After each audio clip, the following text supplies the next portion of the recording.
నమస్తే అండి. జయరామకృష్ణ. అంటే అంతరంగ అన్వేషణలోని నేటి సద్భావన పాఠం ప్రార్థన చూద్దాము. నేటి సద్భావన: చిన్న చిన్న విషయాల యందు కూడా శ్రద్ధను కలిగి ఉన్న వారిని ఏ విఘాతము ఆపలేదు, అడ్డుకోలేదు అని అంటున్నారు. ఇది నిజంగా చాలా నా జీవితంలో నేను చూసాను. ఇది ఏంటంటే ఇప్పుడు ఏమంటున్నారు, చిన్న చిన్న ఇప్పుడు మనం ఇక్కడ ఇద్దరమే వింటున్నారు ఇక్కడ సత్సంగం అయినప్పటికీ ఏమవుతుంది, మీరిద్దరే ఇన్స్పైర్ అయ్యారనుకోండి, మీరిద్దరూ ఎంతోమందిని ఇన్స్పైర్ చేయగలరు కదా. కాబట్టి చిన్న పని అని ఏది కూడా మనం అశ్రద్ధ చేయకూడదు అని చెప్తున్నారనమాట. చిన్న చిన్న విషయాలందు కూడా శ్రద్ధతో చేస్తూ ఉంటే ఏమవుతుంది, అదే చాలా దానికి ఏవి అడ్డంకులు ఏవి వచ్చినా కూడా వెళ్ళిపోతాయి అన్నమాట. అవన్నీ కూడా భగవంతుడు తీసేస్తాడు. అవన్నీ కూడా వాళ్ళని ఎవరు కూడా అడ్డుకోలేరు. ఇవన్నీ చెప్పాను కదా, ఇంతకు ముందే చెప్పాను. నేను మహాపారాయణ గ్రూప్స్లో వర్క్ చేసేటప్పుడు మేము వాటిని చాలా సీరియస్గా తీసుకొని వర్క్ చేసామన్నమాట, నేను మా పాప. ఎట్లా అంటే అందులో 48 మంది ఒక గ్రూప్లో ఉంటారని తెలుసు కదా.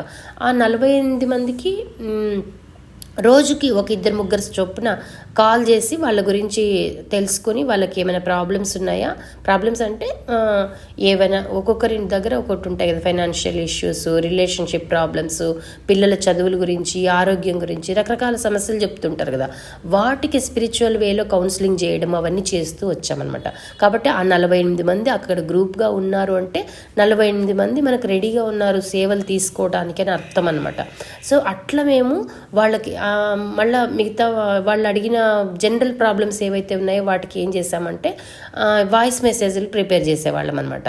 ఇప్పుడు భార్యాభర్తల సమస్య ఉంది, పిల్లలు చదువుకోవడం గురించి, పిల్లలు మాట వినట్లేదు, టీవీకి అతుక్కుపోతున్నారు, ఇట్లా రకరకాల సమస్యలు ఉన్నాయి. అట్లా ఒక్కొక్క దానికి నేనేం చేసేదాన్ని అంటే వాయిస్ మెసేజ్ ప్రిపేర్ చేసేసి గ్రూప్స్లో పంపించేదాన్ని. దాన్ని ఎంతోమంది విని వాటిని మళ్ళీ వేరే గ్రూప్స్లోకి పంపించటము, వాళ్ళు మళ్ళీ మమ్మల్ని కాంటాక్ట్ చేయడం అట్లా చేసేవాళ్ళు.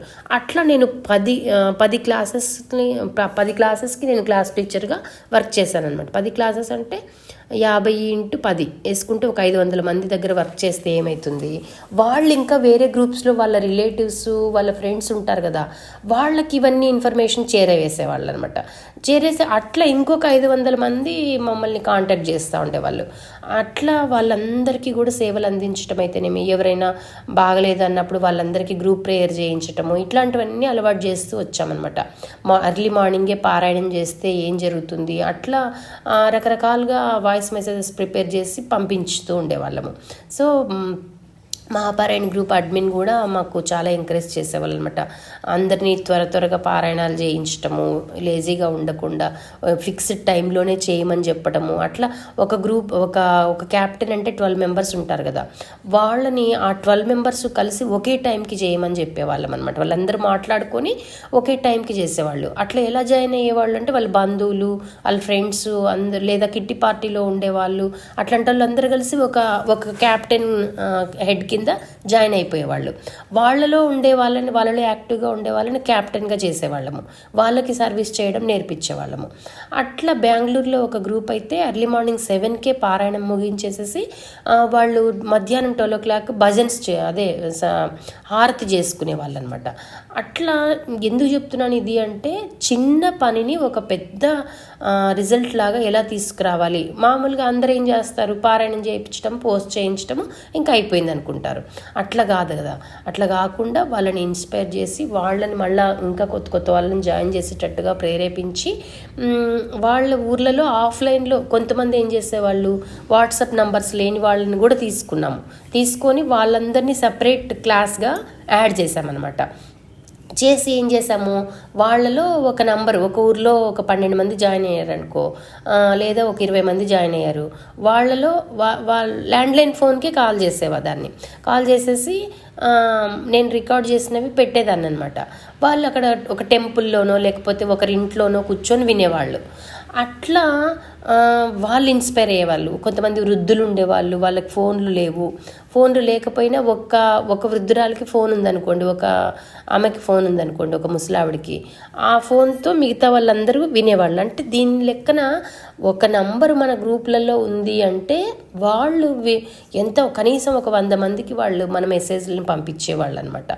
అట్లా మనము ఆన్లైన్లోనే ఎంతో వేల మందికి మనము సేవ చేయొచ్చు అనేది మేము నేర్చుకున్నాం అనమాట మహాపారాయణ గ్రూప్స్లో. కాబట్టి ఇక్కడ ఏమంటున్నారు, చిన్న చిన్న విషయాలు ఎందుకు కూడా శ్రద్ధను కలిగి ఉన్న వారిని ఏ విఘాతము ఆపలేదు, అడ్డుకోలేదు.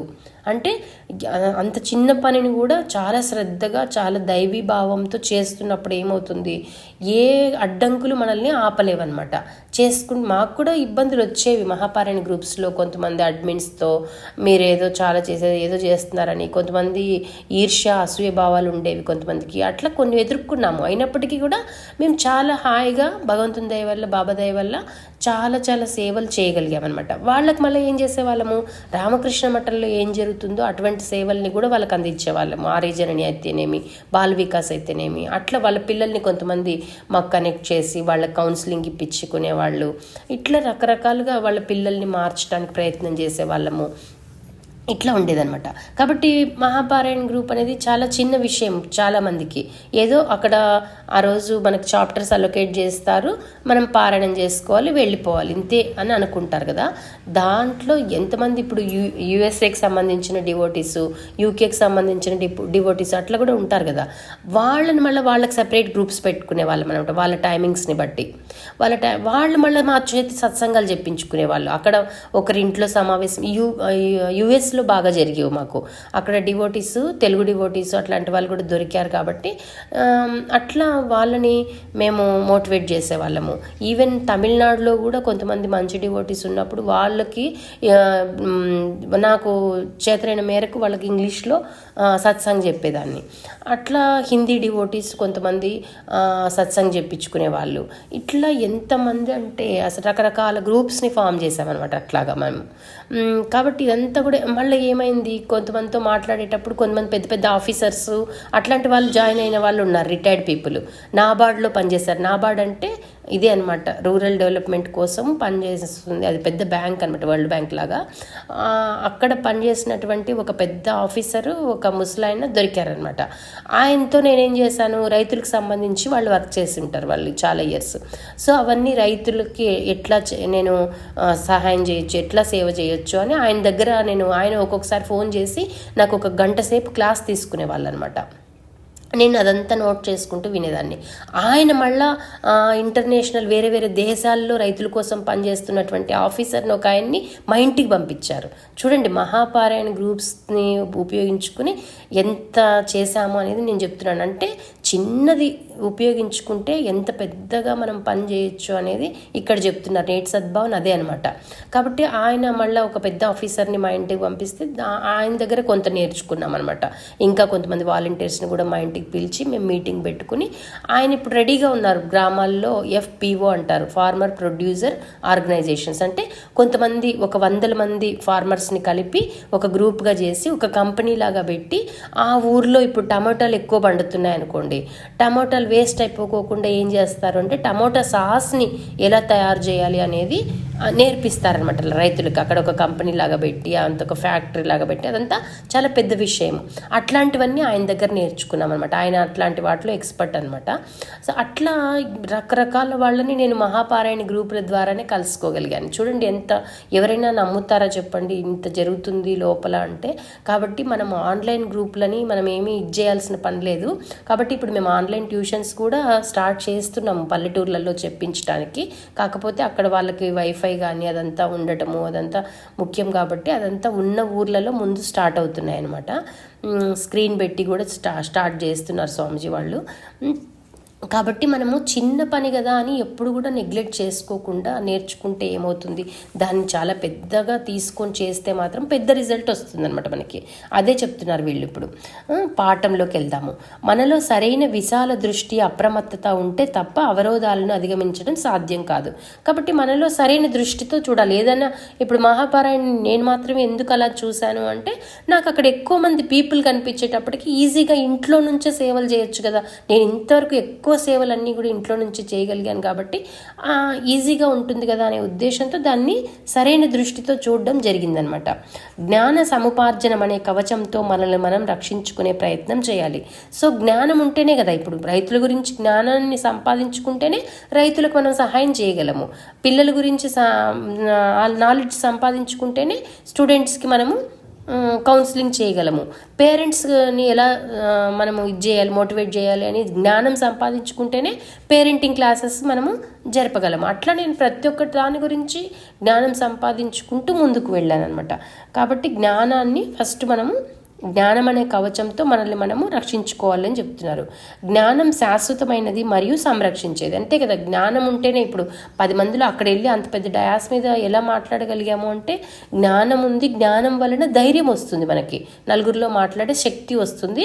మనము నిజంగా మనం పవిత్రతని పాటించి ఉంటాం కాబట్టి మనం పవిత్రమైన మనసుతో చెప్పినప్పుడు ఏమవుతుంది, అది చాలా మందికి రీచ్ అయిందనమాట. అందుకే అందరూ మీటింగ్ అయిపోయిన తర్వాత చాలా మంది నా దగ్గరికి వచ్చి మీరు మీ సొంత అనుభవంలో నుంచి మాట్లాడారు, మాకు చాలా నచ్చింది, చాలా సంతోషం అనిపించింది అని నంబర్ తీసుకోవడం అయితేనేమి. కొంతమంది మేము కూడా ఎప్పటి నుంచో సేవలు చేయాలనుకుంటున్నాం కానీ ఎలా చేయాలో మాకు అర్థం కాలేదు, ఇప్పుడు మీరు చేసిన సేవలు విన్న తర్వాత మేము కూడా ఏదైనా చేయగలమో అని అనిపించింది, మాకు గైడెన్స్ ఇవ్వండి అని చాలామంది నంబర్లు తీసుకున్నారనమాట. కాబట్టి మన పొరపాట్లను చెడు అని అనలేము. కొన్ని పొరపాట్లు జరుగుతుంటాయి. మేము కూడా ఇప్పుడు నేను అప్పుడు శారీస్ బిజినెస్ పెట్టాను. ఎందుకు పెట్టాను అంటే శారీస్ అంటే చాలామంది లేడీస్కి ఇంట్రెస్ట్ కాబట్టి వాళ్ళు వచ్చి అక్కడ వింటారు, ఏదైనా వాళ్ళు వచ్చినప్పుడు వాళ్ళకి మంచి మాటలు చెప్పచ్చు అని అనుకున్నాను. కానీ శారీస్ కోసం వచ్చిన వాళ్ళు మంచి మాటలు వినే పరిస్థితిలో వాళ్ళు ఉండరు కదా. ఎంతసేపు వాళ్ళు పాపం శారీస్ గురించి అదే ఆలోచిస్తారు తప్ప కొనుక్కుని వెళ్ళిపోతారు అంతే తప్ప కూర్చొని నా దగ్గర 4 మంచి మాటలు విందామనుకోరు. మా ఇంట్లో చాలా పుస్తకాలు ఉన్నాయి, అవి తీసుకుని చదువుకుందాం అనుకోరు. కాబట్టి నాకు తర్వాత తెలిసి వచ్చింది అది పొరపాటు. మళ్ళా స్వామీజీ వాళ్ళతో చెప్తే వద్దమ్మా అనవసరం అది అని చెప్పారనమాట. సరే అని చెప్పేసి ఇంక దాన్ని తీసేసాం. మళ్ళీ అట్లా పొరపాట్లు జరుగుతుంటాయి. ఏదైనా మనం ప్రయత్నం చేస్తేనే, ప్రయత్నం చేయని వాళ్ళకి అసలు పొరపాట్లు ఉండవు, వాళ్ళలో ఏది ఇంప్రూవ్మెంట్ కూడా ఉండదన్నమాట. కాబట్టి పొరపాట్లని మనం చెడు అని అనలేం. పొరపాట్ల నుంచి ఎందుకు చెడు అనకూడదు వాటిని అంటే అవి నేర్పిస్తాయి అనమాట, మనకి విషయాలు నేర్పిస్తాయి. ఇట్లా చేయకూడదు, అట్లా చేయకూడదు అని మనకు అన్నీ అర్థమవుతాయి అనమాట. ఎందుకంటే మంచి కార్యాలు చేయడం ద్వారా ఎలా నేర్చుకుంటామో అదేవిధంగా తప్పిదాలు కూడా మనకు పాఠాలను నేర్పిస్తాయి. అయితే ఒకసారి పొరపాటు నుంచి పాఠాన్ని నేర్చుకున్నాక తిరిగి దానిని చేయకుండా జాగ్రత్త వహించాలి. కాబట్టి ఒకసారి ఒక పొరపాటు చేశాము, దాని నుంచి ఇంకా జాగ్రత్త వహించాలి. ఇప్పుడు కొంతమంది ఉంటారు, జెంట్స్ మాట్లాడుతుంటారు కొంతమంది. ఇప్పుడు నేను వాలంటీర్గా నంబర్ ఇచ్చేసాం అనుకోండి, కొందరు ఎలా పడితే అలా మాట్లాడే వాళ్ళు ఉంటారు. అప్పుడు మనం ఏం చేయాలి, సరే నంబరు ఇవ్వకుండా ఇంకా ఇట్లా కాదు కాంటాక్ట్ చేయండి రామకృష్ణ మఠం ద్వారా అని చెప్పేసి పెట్టామనుకోండి. రామకృష్ణ మఠం ద్వారా అన్నప్పుడు ఏమవుతుందంటే కొంచెం భయం ఉంటుందన్నమాట వాళ్ళకి. అవతల వాళ్ళు మాట్లాడేటప్పుడు కొంచెం రెస్పెక్ట్ ఇచ్చి మాట్లాడతారు. సో అట్లా మెల్లమెల్లగా మన పొరపాట్ల నుంచి నేర్చుకుని మనము లేదు. కొంతమంది డివోటీస్ దగ్గర మేము కౌన్సిలింగ్ చేసినప్పుడు వాళ్ళతో కనెక్ట్ అయ్యామనుకోండి, లేడీస్ అవ్వచ్చు, ఎవరైనా అవ్వచ్చు, కొంతమంది వాళ్ళు అనవసరమైన మెసేజ్లు పెట్టి విసిగిస్తూ ఉంటారనమాట. అందుకని ఎంతలో ఉండాలో అంతలోనే ఉంటామన్నమాట డివోటీస్ దగ్గర, అది తెలుసుకుంటాం. లేదు కొంచెం క్లోజ్గా మాట్లాడితే వాళ్ళు ఇంకా లీనియన్స్ తీసుకొని మన టైంని వేస్ట్ చేస్తారనమాట. టైం అనేది చాలా వాల్యుబుల్. మనం ఎంతోమందికి సేవలు అందించాలి అన్నప్పుడు చాలా స్ట్రిక్ట్గా ఉండాల్సి వస్తుంది మనము కదా. లేకపోతే మనం వాళ్ళతో కబుర్లు వాళ్ళు పాపం కబుర్లు చెప్పడానికి ఫోన్లు చేసేవాళ్ళు కొంతమంది పాపం డివోటీస్. నేను కబుర్లు చెప్పినా కూడా ఏమనుకోనేమో అనుకుంటారు పాపము. కొంతవరకు వింటాం వాళ్ళ కబుర్లు, కానీ టైం వేస్ట్ కదా. కాబట్టి ఏం చెప్తామంటే, అమ్మ ఏదైనా డౌట్ ఉన్నప్పుడు లేకపోతే మా నుంచి ఏమైనా సేవలు కావాలన్నప్పుడు మాత్రమే ఫోన్ చేయండి, మాకు వేరే పనులు ఉంటాయి అని చెప్తే అప్పుడు మెల్లగా వాళ్ళు ఓహో వీళ్ళు కబుర్లు చెప్పడానికి కాదు ఇక్కడ ఉన్నది. కబుర్లు చెప్పడానికని ఎందుకు అనుకుంటున్నారంటే, మేము కొంతమంది వృద్ధులకి ఏదైనా టైంపాస్ కాకపోతే ఎవరైనా వాలంటీర్ని అలర్ట్ చేసి కొంచెం సేపు వాళ్ళ కబుర్లు వినమని కూడా చెప్తాం. అది కూడా సేవనే అనమాట. ఎందుకంటే వాళ్ళని ఎవ్వరు పలకరించే వాళ్ళే ఉండరు కదా పాపము చాలామంది వృద్ధులు. కాబట్టి అట్లాంటివి ఉన్నాయి సేవలు అన్నప్పుడు ఏమనుకుంటారు, మామూలు వాళ్ళు కూడా కబుర్లు చెప్తారేమో వీళ్ళు ఫోన్ చేస్తే అనుకుంటారు. కాబట్టి అట్లా కాదమ్మా, ఎవరైనా వృద్ధులకి పాపము ఎవరు లేరు, ఒంటరిగా ఫీల్ అవుతున్నారు అంటే వాళ్ళతో కాసేపు మాట్లాడతారు మా వాలంటీర్స్, అంతేగాని మిగతా వాళ్ళందరితో కబుర్లు చెప్తా కూర్చుంటామని కాదు అని చెప్తామన్నమాట. ఇట్లా ఎన్నో ఇబ్బందులు వస్తుంటాయి, కానీ వాటన్నిటినీ మనకున్నటువంటి ఆ నాలెడ్జ్ వల్ల, మనకున్న ధైర్యం వల్ల, మనకున్న పవిత్రతా శక్తి వల్ల, మనం ఎంతోమందికి సేవ చేయాలి అనేటువంటి ఉద్దేశం వల్ల మనము వాటిని అన్నీ కూడా అధిగమించుకుంటూ వచ్చేస్తామన్నమాట. కాబట్టి ఏదైనా పొరపాటు చేసినప్పుడు దాని నుంచి నేర్చుకోండి, మళ్ళా తిరిగి ఆ పొరపాటు చేయకండి అని చెప్తున్నారనమాట. ప్రార్థన. ఓ సర్వవ్యాపక అనంత, నీ అపారత్వంలో నేను భాగం అయ్యేందుకు సహకరించు. కాబట్టి మనం ఎంతసేపు ఎందుకు ఈ సేవలు చేస్తున్నాము అంటే అది భగవంతుని సేవ. మేమేమనుకుంటాము, స్వామి వివేకానంద పుస్తకాలని చదవడం వల్ల నేను అలా మారిపోయాను కాబట్టి ఇదంతా కూడా నేను స్వామి వివేకానందకి చేస్తున్నటువంటి సేవగా అనుకుంటాను అనమాట. గ్రామాల్లో చేసిన సత్సంగాలు చెప్పినా, ఇంకెక్కడైనా స్లమ్ ఏరియాస్లో ఏది చేసినా మైండ్లో ఎవరు ఉంటారు? స్వామి వివేకానంద, రామకృష్ణ పరమహంస, శారదమాత. సో వాళ్ళు ఉంటారు కాబట్టి, వాళ్ళు మైండ్లో ఉంటారు కాబట్టి అంత ఎఫెక్టివ్గా చేయగలుగుతాము, అంత స్పీడ్గా కూడా టైం వేస్ట్ లేకుండా చేయగలుగుతాము. కాబట్టి భగవంతుడు కూడా అంతే కదా, ఎప్పుడూ భగవంతుడు మనల్ని రక్షించుకుంటూ పనిచేసుకుంటూనే ఉంటాడు. శ్రీకృష్ణ పరమాత్మ ఏం చెప్తారు? నేను కనుక పనిచేయడం ఆపేస్తే అందరూ ఆపేస్తారు, అందుకే నాకేమీ ఉద్దేశం లేకపోయినా నేను ఎల్లప్పుడూ కర్మలోనే ఉంటాను అని చెప్తారనమాట. అట్లా మనమేమో పెద్ద ప్రపంచాన్ని ఉద్ధరించేస్తామని కాదు, మన జీవిత కాలంలో మనం ఎంతకాలం సేవలు చేయగలము, ఎన్ని రకాల సేవలు చేయగలము మనకున్న పరిధిలో. మనకి ఇప్పుడు ఫ్యామిలీ ఉంది. ఇప్పుడు మొన్న నేను చెప్పాను కదా, మొన్న ఎర్లీ మార్నింగ్ 8కి బయలుదేరి వెళ్ళాను నేను. మా ఇంట్లో 10కి ప్రోగ్రామ్ అంటే నేను 8కే వెళ్ళిపోయాను అనమాట. ఎందుకంటే చాలా రోజులు అవుతుంది మా మఠంకి వెళ్ళక అని చెప్పేసి అక్కడికి వెళ్ళి ప్రేయర్ చేసుకొని, ధ్యానం చేసుకొని, అక్కడ పైన కూర్చొని కాసేపు పూజ చూసి అదంతా అయిన తర్వాత నేను మళ్ళీ అవతల ప్రోగ్రామ్ ఉండే హాల్కి వెళ్ళాను అనమాట. మార్నింగ్ 8కి వెళ్ళిన దాన్ని ఈవినింగ్ 6కి వచ్చాను ఇంటికి. ఇంకా ప్రోగ్రామ్ ఇంకా ఉన్నింది, కానీ ఇంకా మెయిన్ ప్రోగ్రామ్ అయిపోయిందని చెప్పేసి ఎందుకు రావాల్సి వచ్చింది అంటే, మా పాప ఆ రోజు ఏదో పెళ్ళికి సంబంధించి షాపింగ్కి వెళ్దామని అనిందనమాట. ఏవో ఆఫర్స్ ఉన్నాయి, వెళ్ళాలి. వచ్చి జస్ట్ మొహం కడుక్కొని కాఫీ తాగి ఇంక వెంటనే పరిగెత్తారు. నైట్ 10 వరకు మళ్ళీ షాపింగ్ అనమాట. ఎందుకు? ఫ్యామిలీని బ్యాలెన్స్ చేసుకోవాలి కదా మనకు. లేదు నేను సేవ్ చేసి వచ్చాను, ఈరోజు నేను అలసిపోయాను అంటే వాళ్ళకు కుదరదు కదా. అప్పుడు వాళ్ళు నాకు ఈరోజే కావాలి అన్నారు అనుకో, అట్లా నైట్ 10 వరకు ఆ రోజు నాకు అసలు ఏమీ వీలు కాలేదు, అసలు రెస్ట్ తీసుకోవడానికే వీలు కాలేదనమాట. అట్లా ఉంటుంది సేవ అంటే, అంత ఈజీ కాదనమాట, కత్తి మీద సాములాగా ఉంటుంది. కాబట్టి ఏమంటున్నారు? నీ అపారత్వంలో భాగమయ్యేందుకు సహకరించు, నీవు నా శక్తిదాతవు, ప్రాణదాతవు, నీ స్వయం ప్రకాశకత్వమే నాలోని చిరుదీపాన్ని వెలిగించేది. సో వివేకానంద స్వామి రచనలు చదవడం వల్ల ఆయనలో ఉన్నటువంటి ఆ ఫైర్ ఏదైతే ఉందో అది మనలో వెలుగుతుందనమాట. వెలుగుతుంది కాబట్టి ఆ వెలుగుతో మనం నలుగురికి వెలుగునందించడానికి ప్రయత్నం చేస్తాము. నిన్ను సదా అంటిపెట్టుకుని ఉండడం చేతనే నాలోని అపవిత్ర భావాలు ప్రక్షాళనం చెందగలవు. సో భగవంతుణ్ణి సదా అంటిపెట్టుకోవడం, వివేకానంద రచనల్ని ఎప్పటికప్పుడు మనం రోజు చదువుకుంటూ ఉంటే ఏమవుతుంది, ఆ కొటేషన్స్ అంటే అందులో నుంచి మనకు శక్తి వస్తుంది. కాబట్టి మనలో ఏవైనా అపవిత్ర భావాలు చోటు చేసుకున్నా వాటిని ప్రక్షాళన చేసేసుకుంటాం అనమాట. నీవే నాకు శాంతిని, ఆనందాన్ని ప్రసాదించగలవు. కాబట్టి ఫస్ట్ మనము కామ్గా ఉండాలి. సో సగం టైం భక్తికి కేటాయించాలి, సగం టైం మనం సేవకు కేటాయించాలి. అప్పుడే సరిగ్గా సేవ చేయగలుగుతాం అనమాట. లేకపోతే ఏమవుతుంది, మనకు అహంకారం వచ్చేస్తున్నారు, నేనే సేవ చేసేస్తున్నాను, నేను చాలా గొప్పదాన్ని, నన్ను అందరూ ఇప్పుడు మొన్న చూడండి ఎంతమంది వచ్చి నా దగ్గర నంబర్ తీసుకున్నా మాకేమీ ఫీలింగ్ ఏమి ఉండదు అనమాట.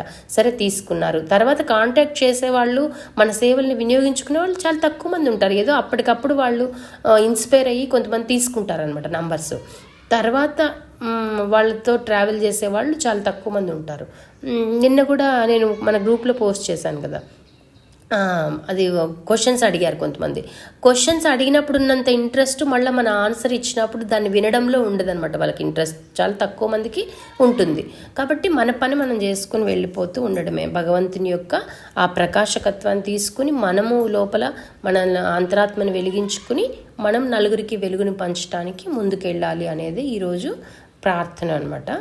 సో కాబట్టి ఇట్లా రోజు మనం చెప్పుకుంటున్న వాటిని తీసుకొని మెల్లమెల్లగా జీవితంలో ఇంప్లిమెంట్, వాళ్ళు అదే నిన్న కూడా క్వశ్చన్ అదే అడిగారు కదా, మేము వింటున్నాము అన్నీ చేస్తున్నాము కానీ దాన్ని ఎలా ఇంప్లిమెంట్ చేయాలో తెలియడం లేదు అంటున్నారు.